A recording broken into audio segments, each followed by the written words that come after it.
recognizing the almost theory that I pretty much live by.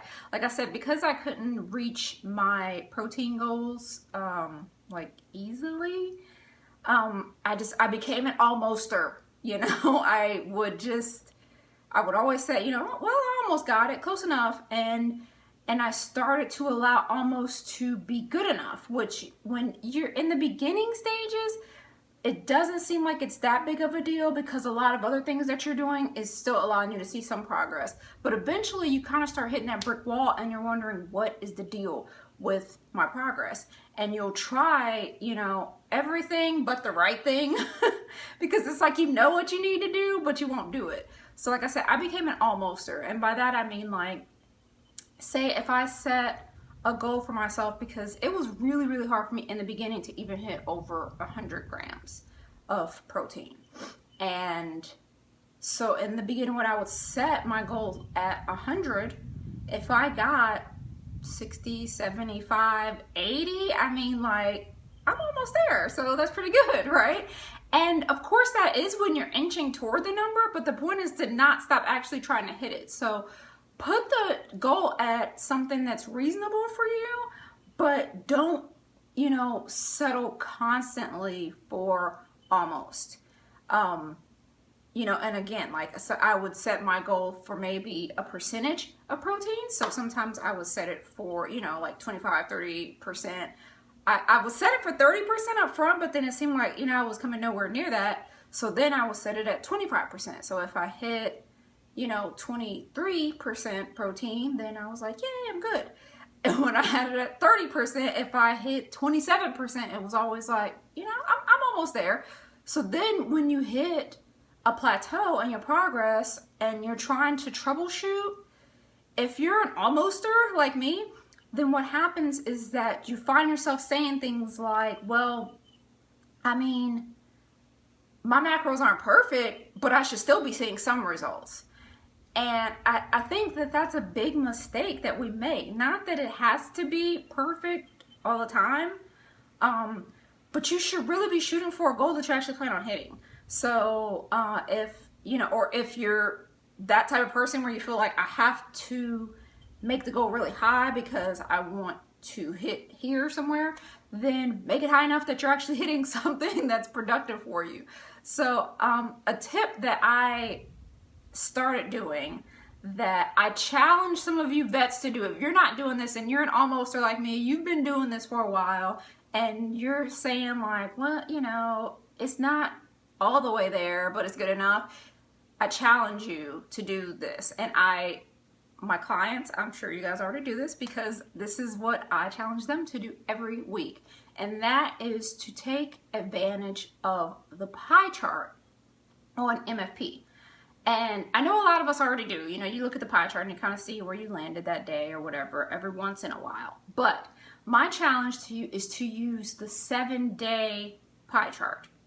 And if you have no idea what I'm talking about as far as pie chart, if you're using Myfitnesspal, the app has, and I can probably do a separate video that shows you exactly where this is. But when you're in the app and you're punching in your food and you go to nutrition, that's at the bottom. And when you click on that nutrition tab, it'll show you like the breakdown of your protein, carbs, fats, vitamin C, everything for the day. And then if you hit, there's a little pie chart icon in like the top right hand corner. When you hit that, it's gonna break down your percentages of carbs, protein, and fat for the day. So it's going to tell you, you know, you got like 50% carbs, 25% protein, 25% fat, or whatever it is. So if you have a goal, which we often give like a general goal, maybe hitting 30% protein. Obviously, if that's too much for you off the bat, maybe start with, you know, 25% or whatever, depending on where you're coming from. But even though a lot of us will use that for checking out our daily and kind of seeing where we are, like I said, for me, that's what I was doing. So if I got 24%, 25, 27, I was like, I'm good to go. And for fat loss, I knew that I needed slightly more than that. If I was just trying to have enough energy in my workouts, maintain maybe, I wouldn't need that much protein because the carbs would give me the energy that I needed to get through my workouts. But because I wanted to increase my protein a little bit for fat loss, I was trying to hit 30% like most of you. And if I came somewhat close each day, I was satisfied. But what I started noticing, one day I started tapping the 7-day feature for that. Like you can check what your averages are for the week. And what I notice is that, you know, I may have one day at 23 and I'd say, you know, okay, that's okay. One day at 25 and I would think that's okay. You know, maybe one day I hit 28 and I'm like, that is great. And then the next day, maybe I hit, you know, 27 or something. And so in my head, I'm thinking I'm doing really good. And the next day, maybe I would check it and, you know, it'd be somewhere at like 25%, 26%. And I think like, well, that's no big deal because I did really good these other days, you know, and I've been pretty much, you know, close enough up until now. But when I would look at the 7-day pie chart, you know, my average would still be like 24, 25 or something, because if you have one or two like super, super low days in there, then it doesn't average out.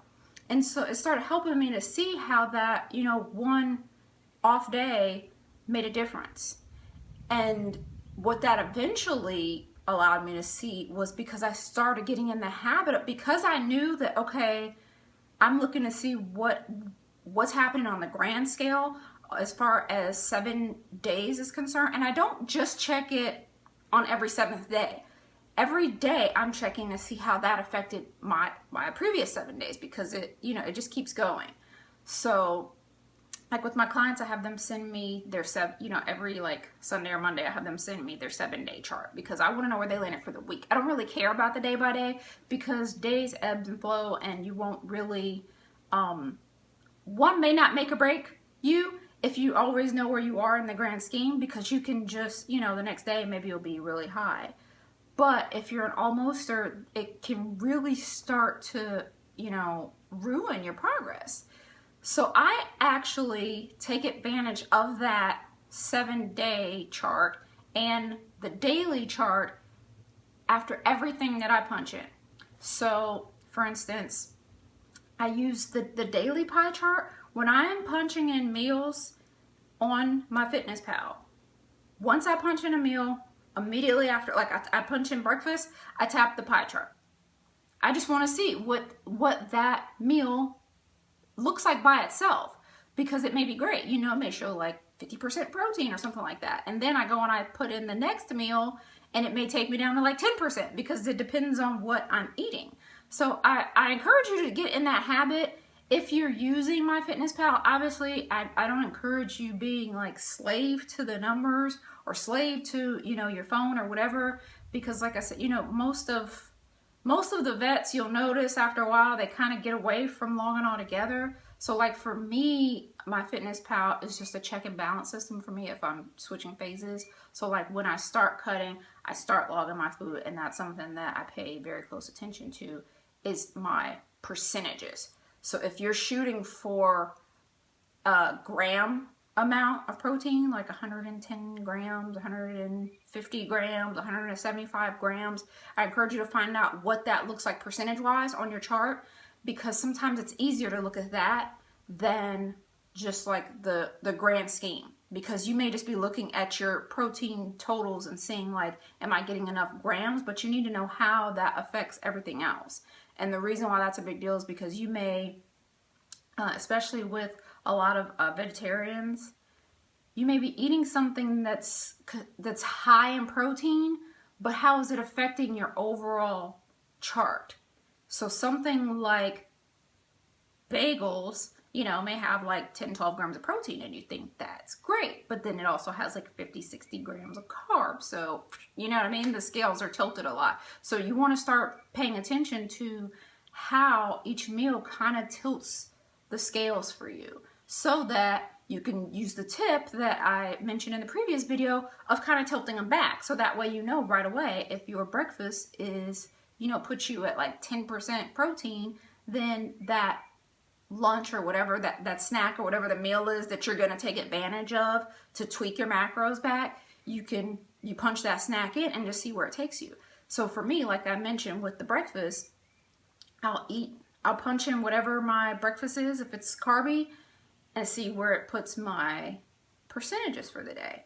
And then right after that, I'll put in my, maybe like my protein shake if I'm gonna have one that day, or a bag of jerky or something in the snack column, because that'll let me know right away if that balances me out. And if it does, then I have more leeway throughout the rest of the day.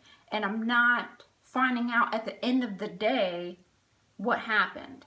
So, and like I said, I like to punch in everything at once because I can kind of do that, because for me, you know, like by now it only takes maybe, you know, 3 to 5 minutes to kind of punch things in and mess with it a little bit. But that's what I use to determine where I'm at. So I punch everything in and I look at the pie chart, and then I kind of, you know, increase or decrease amounts, or, you know, remove something here and add something there to get that chart to where I want it to be. And then once I do that, or if I get it to a point where I'm like, you know, that's just, it is what it is. That's what I'm eating today, and that's not going to change. I want to hit that weekly pie chart to see where's that going to put me for the week. Like if it's going to land me below where I want to be. So like usually for me, when I'm shooting for fat loss, I'm above 30% in protein. Like it's non-negotiable. 30 to 35% is what I'm shooting for. So if it's a 35% day, then I know I'm good, you know, and I have leeway in there if I want something later. If it's like a 32% day, I want to see where that lands me for the week, because if I had a 32% day, a 32% day, and then like a 27% day, which rarely happens, but sometimes on the weekend, you know, it's unavoidable, I need to know where that puts me. So I encourage you, that is my challenge for you. If you've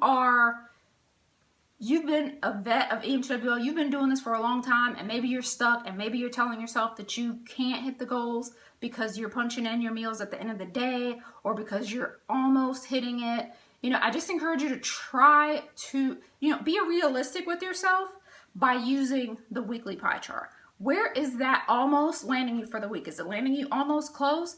Does it really even out the way that you think it does in your head?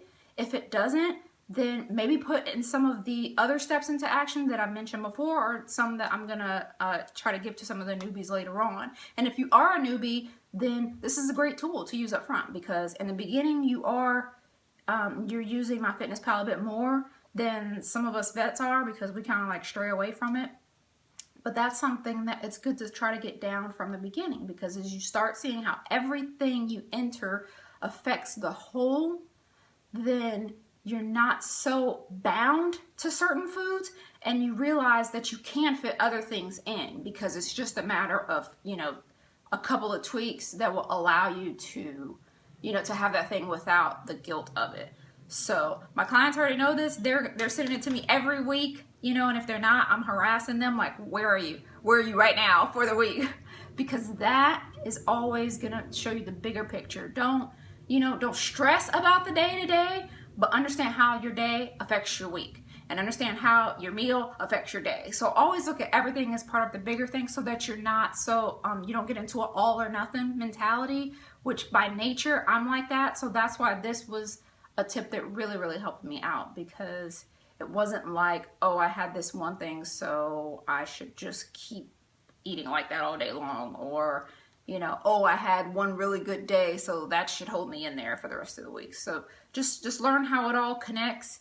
And if you're not using that weekly pie chart, use it and let me know if it makes a difference for you after try 2 weeks of making sure that you're hitting that 7-day target, and let me know how you feel. If you're already doing that, tell me. And if you're doing something else that you think that the newbies will learn from, if you're a vet, then leave a comment here. Let them know. We do these things automatically without thinking. What are the things that you're doing without thinking that's helping you to hit your goal that a newbie could truly, truly benefit from, not waiting 2-3 years to learn like we did? Let me know, guys. And if you have any questions or any videos that you would like to see, make sure you let us know. Leave a comment below, and be sure to subscribe so that you can always be notified of new videos when they come out. All right, guys? Bye.